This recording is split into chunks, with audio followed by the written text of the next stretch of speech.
Tonight we begin with a development that Western intelligence agencies had feared, Russian analysts had dismissed, and Kremlin watchers had quietly prepared for. A blackout that unfolded not over weeks or months, but in 72 hours. 72 hours that left 14 million residents without official communication. 72 hours that sparked emergency protocols across NATO's eastern flank. 72 hours that may have permanently altered the balance of power inside Russia's inner circle. What happened in Moscow between March 14th and March 17th crossed a line that the Kremlin had hoped would never be tested. And when that line broke, Western intelligence did not hesitate. They responded with vigilance, coordination, and a level of preparedness that suggests they knew something was coming long before the lights went dark. Because this wasn't a power outage. This wasn't a technical failure. This was something far more calculated and far more dangerous. For 3 days, one of the world's most surveilled cities went completely silent. No official broadcasts, no Kremlin statements, no presidential appearances, government websites offline, state media running pre-recorded loops. And when Moscow finally spoke again, everything had changed. Tonight, we investigate what really happened during those 72 hours and why the truth behind the blackout may reshape our understanding of modern Russia. For 18 months now, there had been signals, not from official Kremlin channels, not from state-run media outlets, just signals that something inside Russia's power structure was preparing for something unprecedented. The Kremlin has been secretive, yes, but they have been predictable in their secretiveness. Their moves have followed a certain rhythm, a pattern, almost a choreography. Major military announcements came on specific holidays. Economic news was released before market opens. Presidential addresses followed established protocols. Even the propaganda cycles had their own internal logic. But what set off alarm bells in Langley, London, and Berlin this March was that the pattern went silent. Intelligence analysts who monitor Russian government activity know the indicators. The scheduled appearances that get quietly postponed, the military communications that shift to encrypted backup channels, the oligarch jets that suddenly change flight plans, the sudden evacuation of certain families from Moscow's elite neighborhoods. All of that went quiet.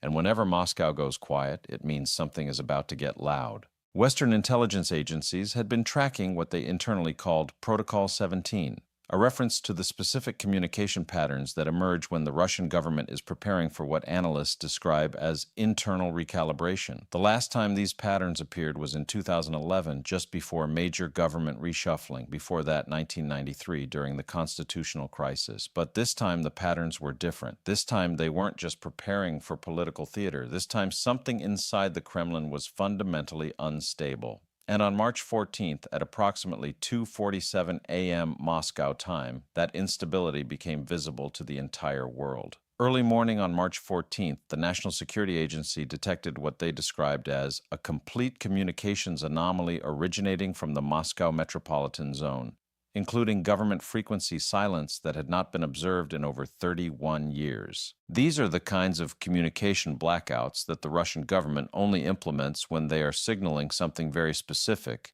internal power consolidation, external threat response, or catastrophic system failure. Western observers didn't know which category this fell into, or whether it fell into all three at once. But what they did know was that Moscow was changing posture. And when a nuclear-armed nation shifts posture without explanation, even by the smallest measure, every intelligence agency on Earth pays attention.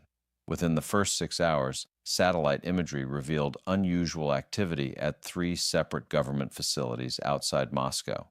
Military units that had been stationed near the Ukrainian border began repositioning, not toward the front, but toward Moscow itself. Secure communications between the Kremlin and regional governors went dark. Russian state television, which broadcasts continuously even during national emergencies, switched to what analysts recognized as contingency programming, pre-recorded cultural content with no news updates, no government messaging, no acknowledgement that anything unusual was happening. To the average Russian citizen watching at home, it might have looked like a quiet programming decision. To intelligence professionals, it looked like the Russian government was buying time. Time for what? No one could say with certainty, but the implications were staggering. The emergency assessment issued by the CIA to Allied intelligence services that night was not normal. It was not routine. It was not symbolic. It was urgent. Officials, after closed-door briefings, described Moscow's silence as unprecedented, deliberate, and perhaps most importantly, uncontrolled, suggesting that whatever was happening had moved beyond planned parameters. The initial theory was that this was strategic misdirection, a tactic the Kremlin has employed before to confuse Western surveillance while executing sensitive operations. But strategic misdirection only works if the target hesitates. NATO intelligence did not. In fact, their response over those 72 hours was among the most coordinated we've seen since the Cold War. Here's what we know. Within 4 hours of the first communication anomaly, the United States repositioned 2 AWACS surveillance aircraft to patrol routes over Eastern Europe.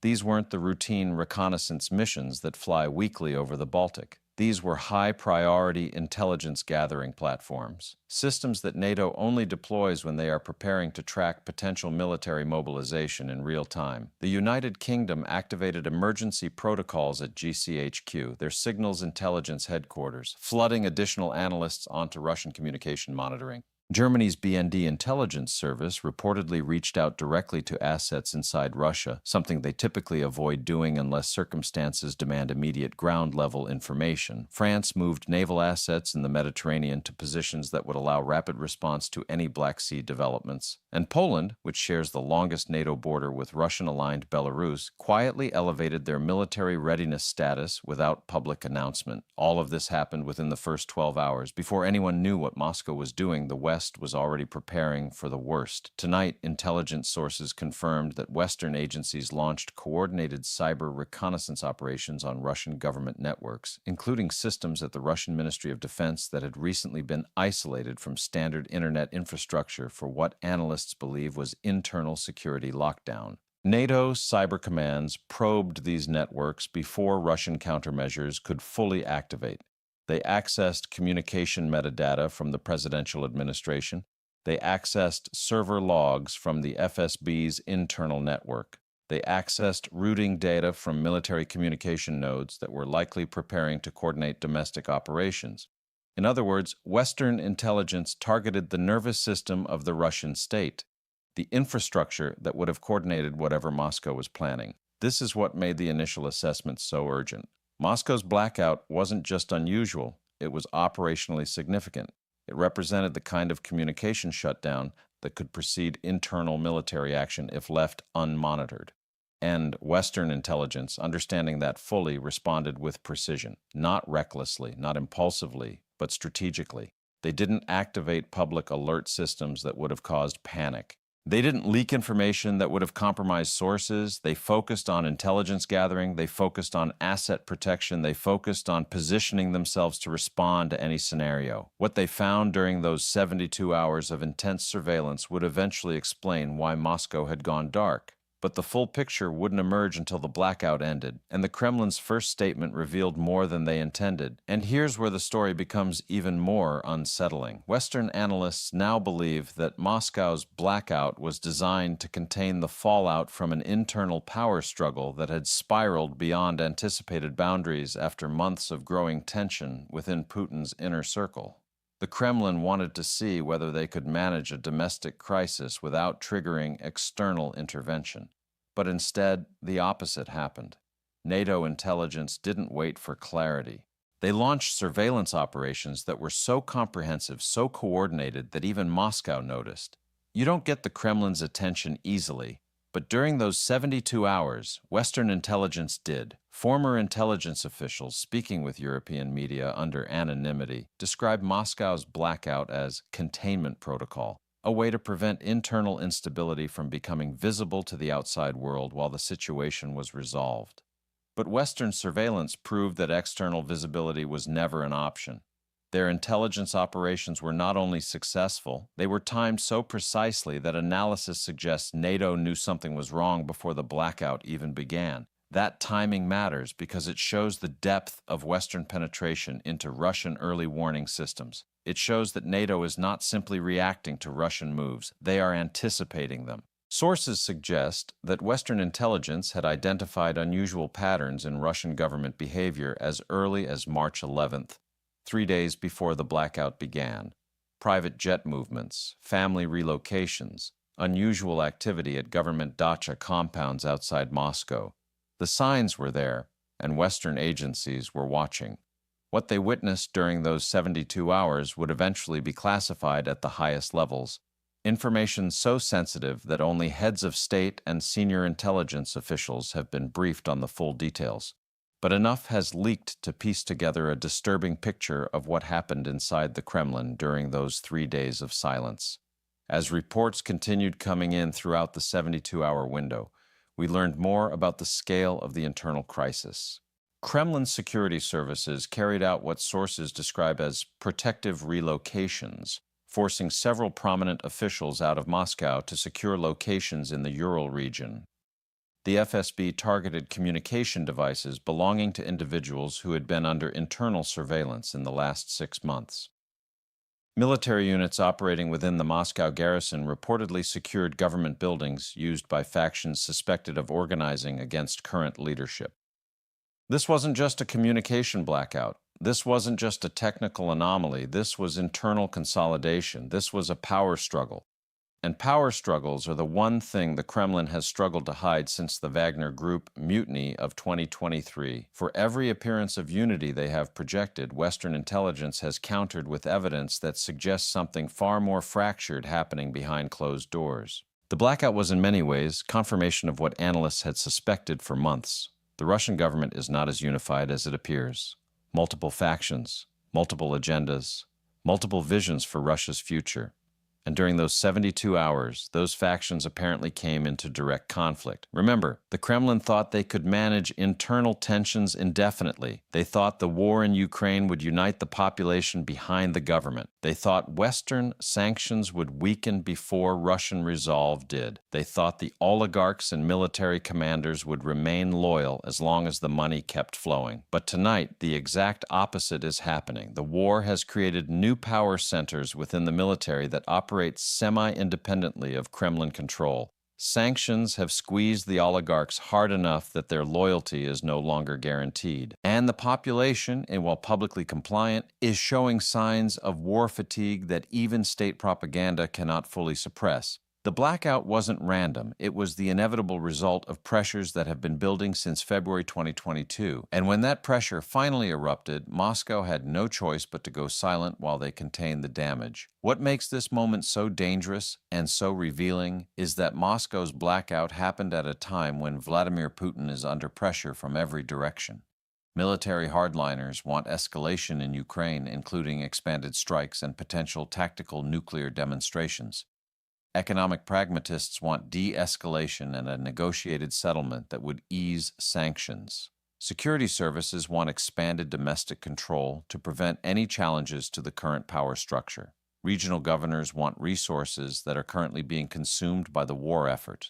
Putin is balancing these demands while managing a military campaign that has not delivered the quick victory he initially promised. And when leaders in that position make sudden moves, they're not doing it from strength. They're doing it from pressure. They're doing it from vulnerability. The blackout suggests that this balancing act nearly collapsed. Sources indicate that the specific trigger may have been a dispute over military command, specifically disagreements about winter offensive planning and resource allocation that had been building since late 2023. When the disagreement escalated beyond normal channels, the Kremlin implemented communication lockdown to prevent the conflict from becoming visible, either to the Russian public or to Western intelligence.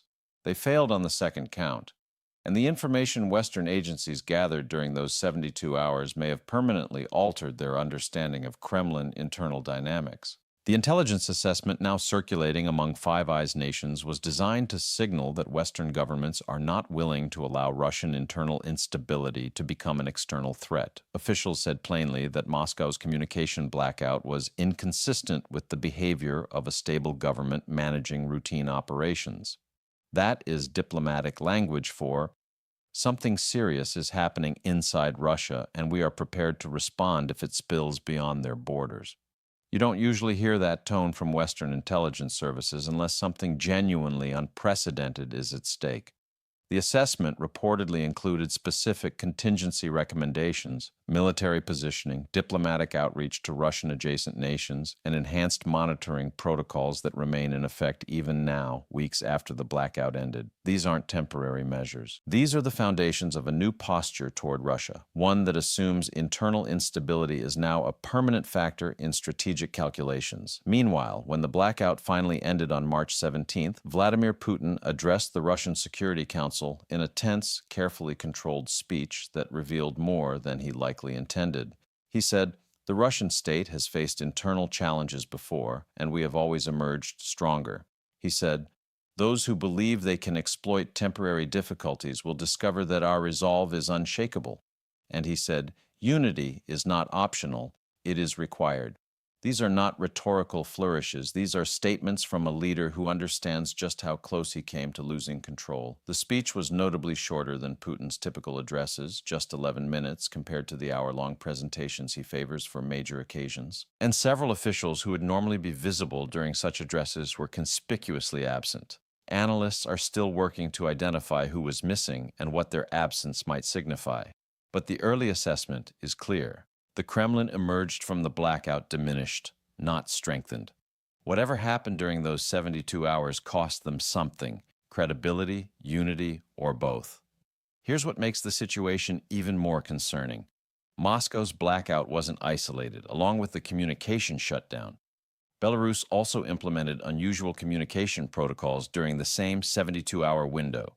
Russian military units in Syria reduced their operational tempo without explanation. Russian-aligned media outlets in Europe increased disinformation output targeting NATO unity. All of this happened within the same 3-day period. When Moscow moves multiple pieces at once, it means something larger is underway. Western analysts are now working to determine whether these simultaneous activities were coordinated, part of a broader strategy to manage the crisis, or whether they represent the kind of uncontrolled cascade that happens when a government is struggling to maintain coherence. The answer to that question will shape Western policy toward Russia for years to come. Intelligence analysts are now considering several possibilities. One is that the Kremlin successfully contained whatever internal challenge emerged during those 72 hours, and the blackout represents a temporary crisis that has been resolved. Another is that the blackout was a deliberate test, an attempt to evaluate how Western intelligence would respond to sudden Russian silence, gathering information for future operations. A third possibility, the one worrying officials the most, is that the Kremlin only partially contained the crisis, and the underlying instability remains unresolved, waiting to resurface at a moment of maximum danger. But today, Western intelligence has already adapted. They didn't assume the crisis is over. They didn't reduce monitoring. They didn't return to pre-blackout protocols. They enhanced surveillance, activated additional assets, and prepared for the possibility that what happened in March was only the beginning. What we're watching now is a test of stability. The Kremlin wants to see whether they can project control despite internal fractures. Western intelligence wants to show that they can see through the projection to the reality beneath. NATO wants to prevent Russian instability from becoming a threat to neighboring nations, and the Russian population wants to understand what their government isn't telling them. The blackout raised questions that don't have easy answers. Who challenged Putin's authority? What were the specific disagreements? How close did the situation come to violence? And most importantly, could it happen again? These questions will drive intelligence analysis for months, and the answers may ultimately determine whether Russia remains a unified state or fragments under the weight of its own internal contradictions. Tonight, we've heard from European intelligence officials who are now monitoring Russian government communications with unprecedented intensity. They say communication patterns have not fully returned to pre-blackout norms. They say certain officials who were prominent before March 14th have reduced their public visibility significantly. And they say Moscow's decision to implement the blackout is likely part of a broader strategy intended to manage internal instability while preventing external exploitation. But Western intelligence is not accepting the Kremlin's preferred narrative. In fact, they are actively working to piece together exactly what happened. Their response during those 72 hours, rapid, coordinated, and comprehensive, sent a message to Moscow that their secrets are less secure than they believe, and it sent a message to NATO allies that Western intelligence capabilities remain among the most sophisticated in the world. As the weeks go on, we expect more details to emerge about what exactly the Kremlin hoped to achieve and what they were trying to hide. But what we do know is that Western intelligence response was timely. It provided real-time visibility into a potential crisis. It positioned Western governments to respond to multiple scenarios, and it demonstrated that Russian attempts at information control have significant limitations. What happens next will depend on what Moscow does in the coming months. If they successfully stabilize internal tensions, this moment will be remembered as a close call that ultimately strengthened Kremlin control. If the underlying instability resurfaces, Western intelligence has already shown they are ready. They have shown they are prepared. They have shown they are watching. And tonight, for the first time in decades, the Kremlin appears to be genuinely uncertain. Moscow is quiet again, too quiet. And when Moscow is quiet, it means they are calculating. It means they are choosing their next move carefully. Because this month, the Kremlin learned something they may have forgotten. The world is watching. Silence is not invisibility, and power struggles cannot be hidden forever. This story is far from over. But tonight, one thing is clear. The illusion of Kremlin invincibility has cracked. The West has demonstrated it can see through the propaganda. And whatever comes next, Moscow will have to operate knowing that their internal struggles are no longer their secret alone. Those 72 hours of silence told us more about modern Russia than 3 years of official statements, and we will be here watching every detail as the next phase unfolds. The blackout is over, but the truth behind it is only beginning to emerge.